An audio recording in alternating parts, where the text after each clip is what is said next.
Social media influencer అతడు. సామాజిక మాధ్యమాల్లో వీడియోలతో హల్చల్ చేసే ఆ యువకుడు ఓ అమ్మాయిని ప్రేమించి పెళ్లి చేసుకున్నాడు. వారికి పండంటి ఓ మగబిడ్డ కూడా పుట్టాడు. అంతా బాగుందనుకున్న సమయంలో సంసారంలో కలహాలు మొదలయ్యాయి. ఇద్దరి మధ్య విభేదాలు తలెత్తడంతో భార్య పుట్టింటికి పోయింది.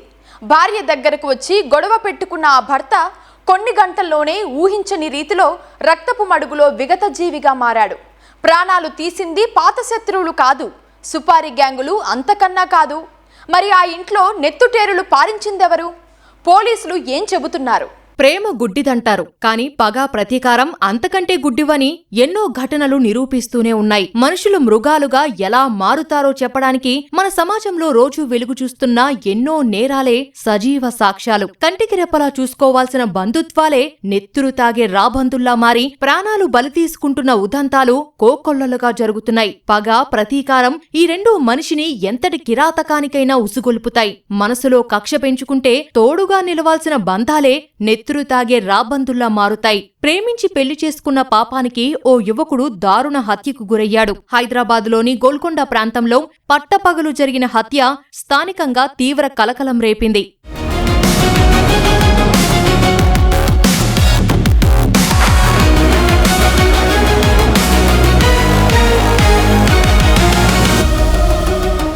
హైదరాబాద్ పాతబస్తీకి చెందిన చాంద్ మసూద్ ఎలక్ట్రీషియన్ గా పనిచేస్తున్నాడు. ఖాళీ సమయంలో పలు వీడియోలు చేస్తూ సోషల్ మీడియా ఇన్ఫ్లుయెన్సర్ గా గుర్తింపు తెచ్చుకున్నాడు. గతేడాది జనవరిలో గోల్కొండ ప్రాంతానికి చెందిన రుక్సారా బేగం అనే యువతిని మసూద్ ప్రేమ వివాహం చేసుకున్నాడు. వీరికి 6 నెలల కుమారుడు కూడా ఉన్నాడు. అయితే చెల్లెలు తన ఇష్టానికి వ్యతిరేకంగా ప్రేమ వివాహం చేసుకోవడం రుక్సార్ బేగం సోదరుడైన షేక్ జాహేద్ కు ఏమాత్రం ఇష్టం లేదు. రుక్సార్ బేగం ప్రేమ పెళ్లి చేసుకున్నప్పటి నుంచి తన బావ చాంద్ మసూద్ పై జాహేద్ కక్ష పెంచుకున్నాడు.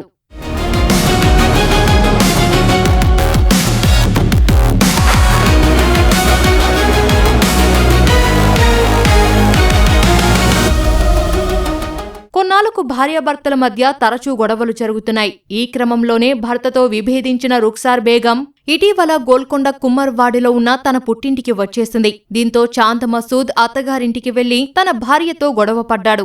ఈ విషయం తెలుసుకుని కోపోద్రిక్తుడైన జాహేద్ అదే రోజు మధ్యాహ్నం 3 గంటల సమయంలో తన స్నేహితులు, బంధువులైన జాబేర్, అమీర్, సుల్తాన్లతో కలిసి కుమ్మర్వాడిలోని మసూద్ ఇంట్లోకి ఇనుప రాడ్లు, కత్తులతో చొరబడ్డారు. మసూదుపై రాడ్లు, కత్తులతో విచక్షణారహితంగా దాడి చేశారు. జిమ్ రాడ్తో కొట్టి కత్తితో పొడిచి చంపేశారు. అటాక్ చేసేటప్పుడు ఈ చాంద్ మసూద్ ఎవరైతే మృతుడు ఉన్నాడో వాళ్ళ తల్లిదండ్రులు ఇస్మాయిల్, వాళ్ళ అమ్మ, తర్వాత వాళ్ళ చెల్లెలు కూడా ఆ ఇంట్లో ఉన్నారు. తర్వాత ఎవరైతే ఈ జాహేద్ ఎవరైతే ఉన్నాడో, ఈ జాహేద్ వాళ్ళ బావమరిది A1 ఉన్నారో ఆయన రాడ్ తీసుకొచ్చి తలపైన వేయటం జరిగింది. తర్వాత ఈ జాబేర్ ఎవరైతే ఉన్నారో జాబేర్ వచ్చేసి కత్తితో తన మృతుడి మీద గాయపరచడం జరిగింది. తర్వాత ఈ ఆమీర్, తర్వాత ఈ సుల్తానా ఎవరైతే ఉన్నారో వాళ్ళు బ్యాట్ మీద అటాక్ చేయడం జరిగింది. హత్యపై సమాచారం తెలుసుకుని ఘటనా స్థలానికి చేరుకున్న పోలీసులు మృతదేహాన్ని పరిశీలించి పోస్టుమార్టం నిమిత్తం ఉస్మానియా ఆసుపత్రికి తరలించారు. కేసు నమోదు చేసి దర్యాప్తు ప్రారంభించిన పోలీసులు కేవలం 24 గంటల వ్యవధిలోనే 4 నిందితులను అదుపులోకి తీసుకున్నారు. వారి వద్ద నుంచి హత్యకు ఉపయోగించిన జిమ్ ఇనుపరాడ్, కత్తిని స్వాధీనం చేసుకున్నారు. వాళ్ళ భార్య పాత్ర అనేది ఇప్పటివరకు మేము నిర్ధారణ చెప్పలేము. ఎందుకంటే మెయిన్ కాజ్ వాళ్ళ భార్య సబ్జెక్ట్ హరాస్మెంట్ ఉండటం వల్లనే ఆ కోపానికి తాపలేక వాళ్ళ తమ్ముళ్ళు ఈయన మీద అటాక్ చేయడం జరిగింది. ఒక 6 months బాయ్ చాలా మంచి క్యూట్గా ఉన్నాడు. ఆ క్యూట్ బాబు చేసి ఈరోజు ఆ బాబు తన తండ్రి కోల్పోయాడు. అలాంటి అవకాశాలు పునరావృతం కాకుండా మన సమాజానికి ప్రతి ఒక్కరూ భార్యాభర్తలు ఓర్పుతో, సహనంతో ఒకళ్ళు పరస్పరము ప్రేమించుకుంటూ, గౌరవించుకుంటూ చేసుకుంటేనే వాళ్ళ సంసారం మంచిగా ఉంటుందని ఆశిస్తున్నాం.